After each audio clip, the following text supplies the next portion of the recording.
Monsieur le Président, Monsieur le Premier président de la Cour des comptes, chers collègues, l'actualité a ce site singulier qu'elle change du tout au tout en quelques jours.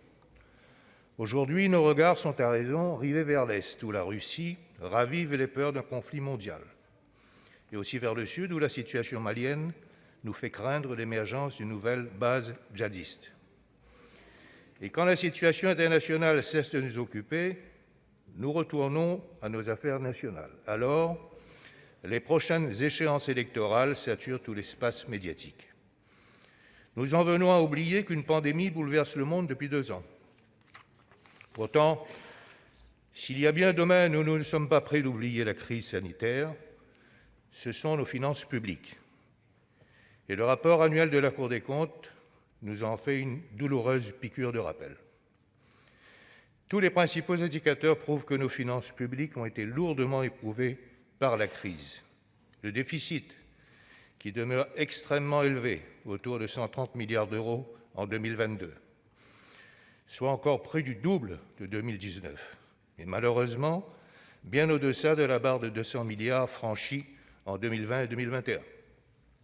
Le taux d'endettement semble se stabiliser autour de 115%, soit plus de 15 points au-dessus du niveau de 2019.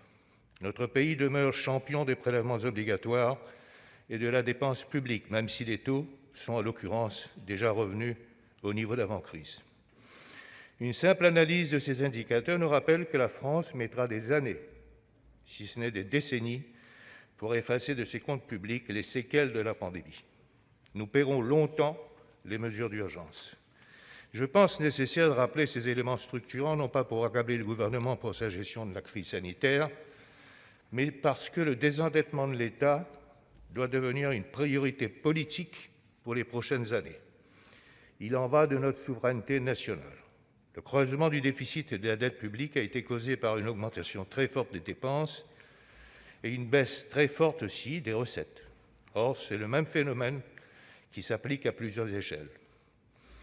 Je souhaite ici évoquer le cas des grands aéroports, qui fait l'objet d'un chapitre à part entière du rapport annuel de la Cour des comptes. Là aussi, l'effondrement des recettes et l'augmentation des dépenses a fragilisé les structures. Avec la crise, le trafic aérien a marqué un coup d'arrêt brutal. Certains scénarios indiquent qu'il faudra attendre 2024 en Europe pour que le niveau de fréquentation retrouve son niveau d'avant-crise.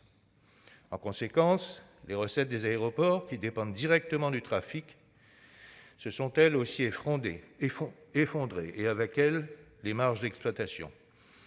Le soutien de l'État a été total, mais les aéroports ont été contraints à de grands plans d'économie pour assainir leurs finances. Plus fondamentalement, c'est tout un modèle qui est remis en question. Le rapport annuel a mis en évidence les limites du financement par la taxe d'aéroport, des missions de sécurité et de sûreté.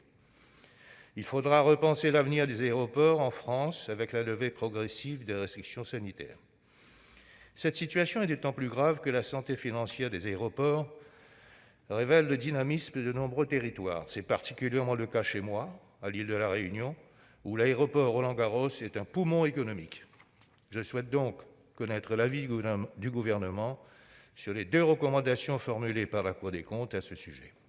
Pour les élus de la Réunion, il ne s'agit pas seulement de savoir si les comptes de notre aéroport seront équilibrés, mais bien de savoir si notre île pourra renouer plus fortement des liens humains, commerciaux et économiques que la crise sanitaire a menacé de délier. Vous l'aurez compris, que ce soit pour les territoires en particulier ou pour le pays en général, notre groupe est convaincu que la crise sanitaire nous oblige à renouer rapidement avec la bonne gestion financière d'avant-crise. C'est l'une des conditions du redressement économique de la France.